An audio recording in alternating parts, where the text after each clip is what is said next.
Assalamualaikum warahmatullahi wabarakatuh. Berjumpa lagi teman-teman.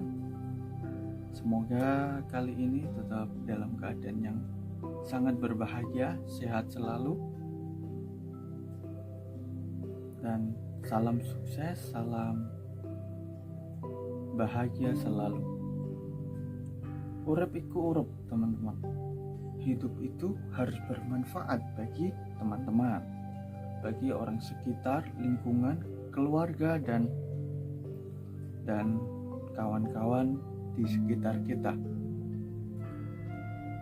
Untuk menggapai semua itu, hidup itu harus bermanfaat, itu harus ada konsepnya, yaitu noto laku, noto wicara, noto ati, noto rogo, lan noto urip. Noto laku itu seperti apa, saudara-saudara? Kita harus menjaga perilaku kita di dalam kehidupan masyarakat, kehidupan sesama manusia, kehidupan di dalam keluarga, kehidupan di lingkungan sekitar. Jangan sampai melanggar norma asusila, norma agama, dan menjalankan norma-norma sosial lainnya.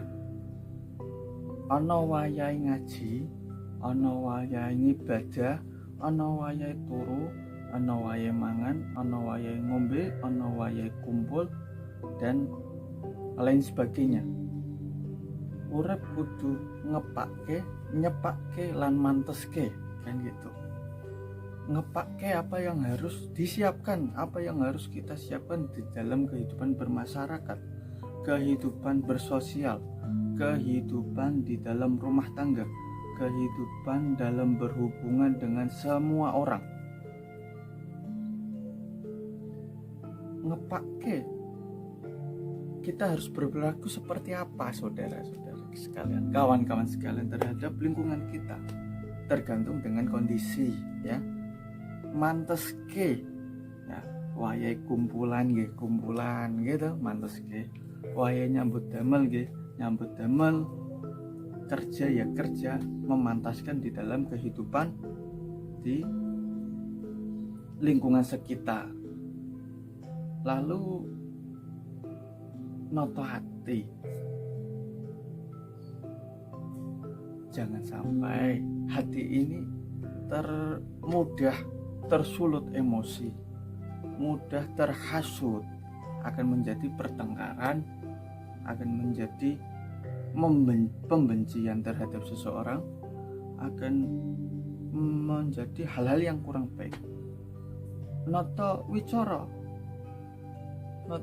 itu apa? Menjaga tutur kata kita supaya tidak timbul menyakiti seseorang, akan timbul permusuhan dari perkataan kita, akan timbul fitnah dari perkataan kita.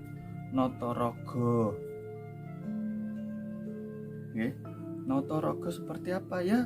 Kurang lebih seperti tadi. Noto rogo itu mantas ke semuanya. Ampun abot tangan, harus sering melihat lingkungan sekitar kita lah. Sekitar kita seperti apa harus kita tonton nih. Raga kita harus berperilaku seperti apa, harus bagaimana ketika menghadapi hal-hal yang mungkin di luar kendali kita. Jangan sampai raga ini menjadikan sebab permusuhan, sebab permasalahan baru, kan gitu. Lalu noto urip itu dari awal kita harus punya pondasi yang kuat, sehingga nanti akan timbul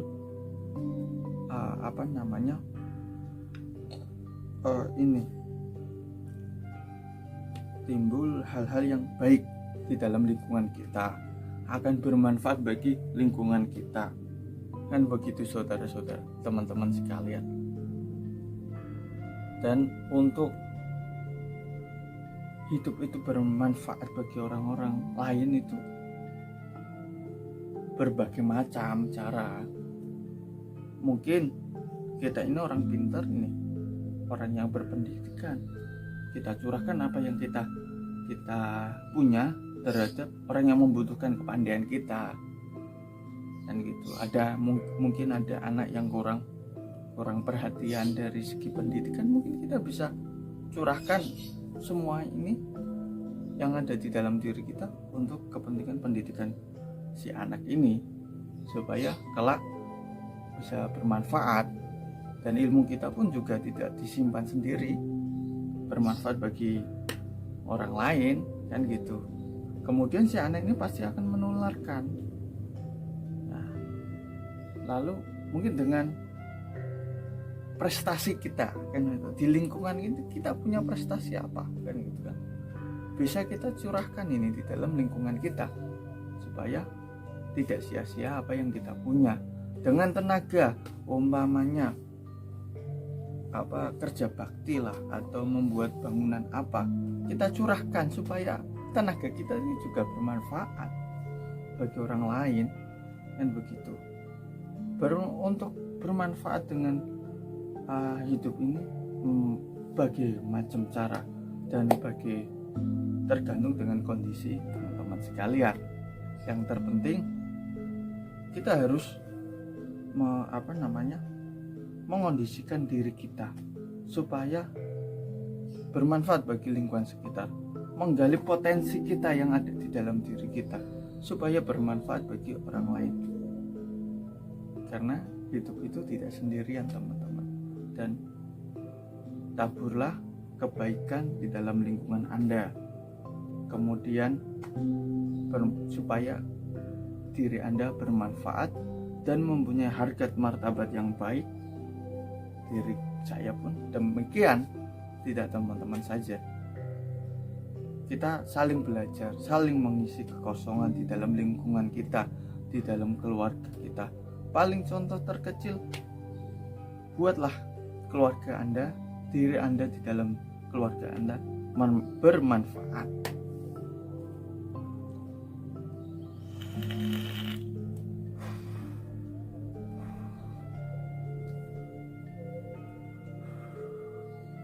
Karena apa yang kita akan tuai setelah kita ini tiada, apa yang kita bisa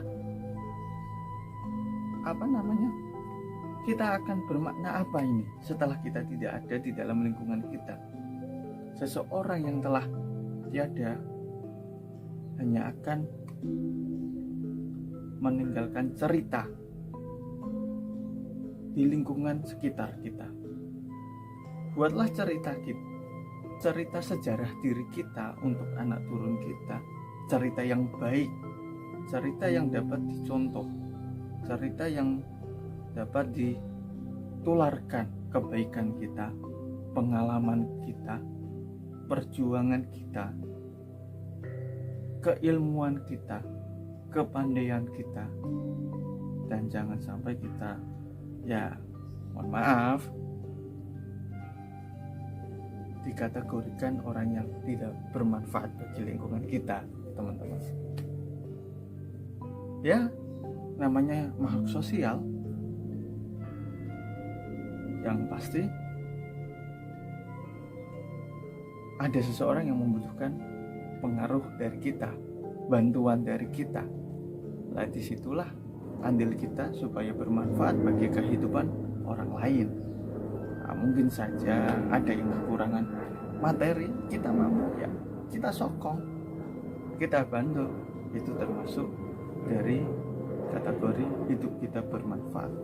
Cetaklah diri kita supaya bermanfaat, galilah potensi kita supaya bermanfaat, dan tanamkanlah terhadap lingkungan sekitar kita supaya menebarkan kemanfaatan terhadap lingkungan sekitar.